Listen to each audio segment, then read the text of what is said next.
We're here on the banks of the Pemigewasset River in Plymouth, New Hampshire, and we're working with Glove Hollow Christmas Tree Farm and Mike Ahern to help stabilize the bank here, which is going to improve wildlife habitat. Also, we're going to establish a buffer that's going to allow wildlife a corridor to travel up and down along this stream, which is super important to all kinds of both terrestrial, so on-land species, and also aquatic species in the river, providing some shade and shelter for the fish there, and also allow animals to move up and down this river corridor. Mike had brought up this issue with me several years ago, and it's kind of a tricky spot, as high as this bank is, to find solutions, and some developments that happened with stream bank stabilization, and some pieces kind of came together here, and we were finally able to put a solid design together and move forward with getting this bank stabilized, protect water quality, wildlife habitat, and prevent the loss of Mike's important farmland here. I've had a long relationship with NRCS and Department of Agriculture, where it's always been a great outcome, and I'm lucky that we have the individuals that I've worked with over the past 30 years that I can remember. Over the years, we've noticed that the river has been eroding, and my dad talked about when he was younger, he remembers the brook that comes and feeds into the Pemigewasset River used to flow alongside the river, parallel to it, before it went into the Pemi further down. So there used to be a ton of birch trees, I remember as a young kid, in through this whole area. It was just a beautiful spot. And the last of the birch trees fell into the river probably about 10 or 14 years ago. And every year we're losing 6 to 10 feet of land, sometimes more, sometimes less. That over time, it really has made a difference, and it would continue to unless we do something more drastic.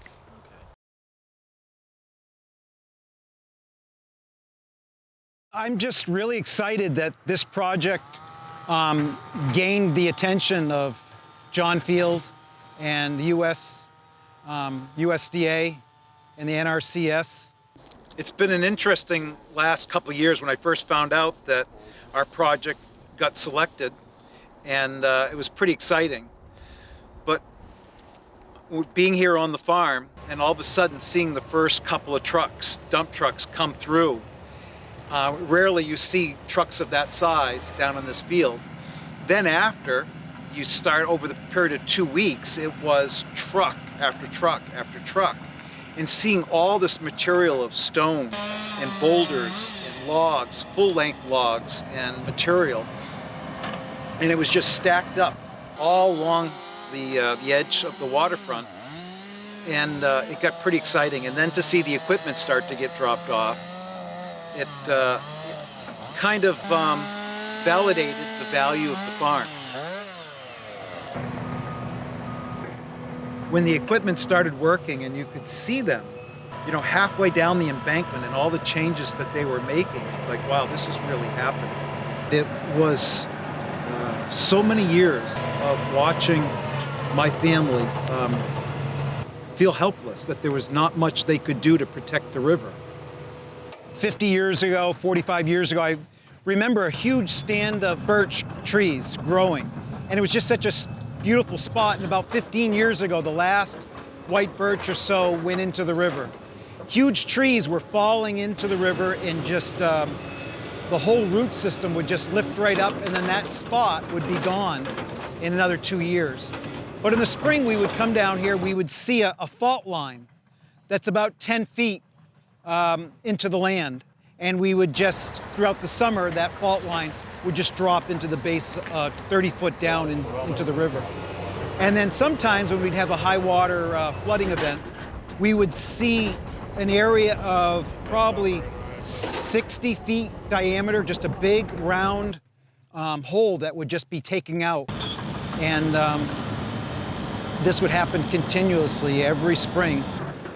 So every rotation of Christmas trees, we were having to set the trees back another road width or two so that we wouldn't lose them to the river. And now we can establish a point and be able to plant to that point, and we don't have to worry about how much farther the river is going to take of our land. And it's a great feeling to know that this isn't going to just continue to happen now. We worried about having our customers and our workers driving in this area, that because there was that constant erosion, you didn't know where, how solid of the ground was for you to drive near the river. So this will be a safety precaution for our customers that come down to cut a Christmas tree, my workers who are driving, maybe with four-wheelers. But yeah, the downstream people are also going to benefit greatly. And I think it's going to protect the fish more without that sediment going into the river on a continual basis. We're glad that there were a lot of people that saw the benefit. So we're really excited to go forward, and again, happy that there are people here, that all the individuals that are working on the team with Jay, they're doing such a great job, and we appreciate it. I still can't believe it.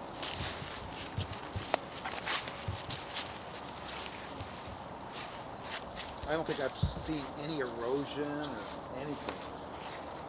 But spring till just amazing to see those trucks come in nonstop. It's like it wasn't going to end. It was just incredible. I never thought that it would be that extensive as how they explained it. And then in a matter of 5 days, it's done. It was 2 weeks of bringing in material, five days of actually on the site with equipment working, and they were starting to clean up. And now it's a much safer environment. There's not the undercutting that there always used to be. And we've got trees that are going to be able to hopefully continue to live and provide a buffer from the river. If we lose some land to a buffer, 75 feet is what they would like to see. I'd rather lose 75 feet and have a buffer than to lose many times that of our land to the river. So we are very excited about providing this buffer.